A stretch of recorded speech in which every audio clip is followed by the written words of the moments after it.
Hi అండి, నేను మీ మధుశ్రీని. బీచ్కి వెళ్ళామండి. ముందు వీడియోలో మీకు చెప్పాను కదండి బీచ్కి వెళ్తామని. ఈ బీచ్ మా ఇంటి దగ్గరేనండి, ఒక 5 కిలోమీటర్స్ ఉంటుందండి అంతే.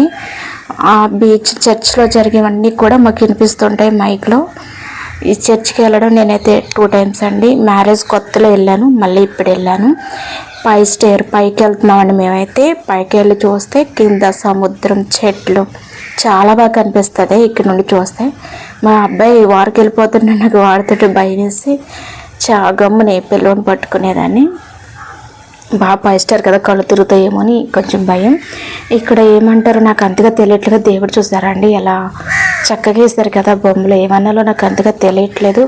మీకు తెలితే నాకు కామెంట్ చేయండి. తప్పగా ఏమనుకో అంటే కనుక కామెంట్ చేయండి. నాకు అంత క్లియర్గా అయితే మీకు చెప్పలేకపోతున్నాను నేను దేవుడి గురించి. మీరే చూసేయండి.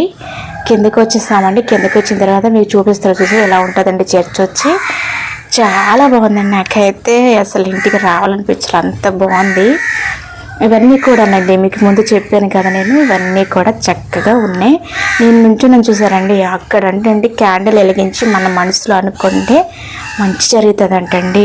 కానికేసుకుంటాను అనుకోవాలంటండి. అక్కడ క్యాండిల్ వెలిగించుకొని అలా చాలా క్యాండిల్స్ అంటే అంతా కూడా వెలిగించే ఉన్నాయండి. ఆరిపోయి ఆ క్యాండిల్ వెలిగించింది చెప్పారన్నమాట. పక్కన ఒక అతను చెప్పారు, మీరు ఏమైనా అనుకున్నామో జరుగుతుంది, ప్రతి ఒక్కరు కూడా ఇక్కడ క్యాండిల్ వెలిగిస్తారు అని చెప్పారు. చాలా చాలా బాగుందండి చర్చ్ అయితే. ప్రతి ఒక్కరు వచ్చి వెళ్తుంటారండి ఇక్కడికైతే. కుర్రోళ్ళు గట్టాను, కానీ బీచ్కి వచ్చేవాళ్ళు జాగ్రత్తగా ఉండండి. నేను ముందు వీడియోలను చెప్పాను, మళ్ళీ ఇప్పుడు చెప్తున్నాను. చాలా చాలా జాగ్రత్తగా ఉండాలి. బీచ్కి వచ్చి చూడడం వెళ్ళిపోవడం వరకే, బయట స్నానం చేసే తప్ప మరీ అంత రిస్క్ అయితే తీసుకోకండి. అందరేమో సరదా పడతాం అలాంటి టూర్కి బీచ్కి వెళ్ళాలి చూడాలని, చూడడం బయట స్నానం చేయడం వెళ్ళిపోవడమే తప్ప అతిగా చేయకండి ఎవరు కూడా. చూడండి ఎంత బాగుందో కదండి. ఇక్కడ గాజు గ్లాస్ ఉన్నది అందులో పెట్టారు.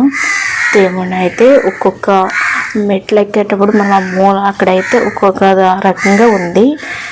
దేవుళ్ళు ఏమన్నారో మరియమ్మ అనుకుంటాను, మరియమ్మ, యేసయ్య, అలాగే చాలా ఉన్నాయి. శిల్పాలు అంటారు, లేక ఫొటోస్ అంటారు. నాకు అంతగా అయితే మీకు చెప్పలేను, మీరే అర్థం చేసుకోండి. తప్పుగా ఏమన్నా మాట్లాడంటే కూడా కామెంట్ పెట్టండి. అది అలా కాదు ఇలా కాదు, తెలిసిన వాళ్ళు ఉంటారు కాబట్టి నాకు కామెంట్లో చెప్పండి మీకు తెలిసినట్లయితే. కిందికైతే వచ్చేస్తాం. ఇక్కడ చూడండి చాలా బాగుంది. అక్కడ కనిపిస్తుంది కదా వెనక, ఎంత బాగుందనండి. ఇదంతా కూడా గార్డెన్ ఉందండి. ఒక ఎకరం ఉంటుందో ఎంత ఉంటుందో కానీ గార్డెన్లో అయితే చాలా చాలా బాగున్నాయి. చెట్లు కూడా కలర్ఫుల్గా రకరకాల మొక్కలు అయితే పెట్టారు. అంత బాగుంది మొక్కలైతే. కొన్ని అయితే వీడియోస్ చేయనివ్వట్లేదండి, కొన్ని అయితే వీడియోస్ చేస్తాను.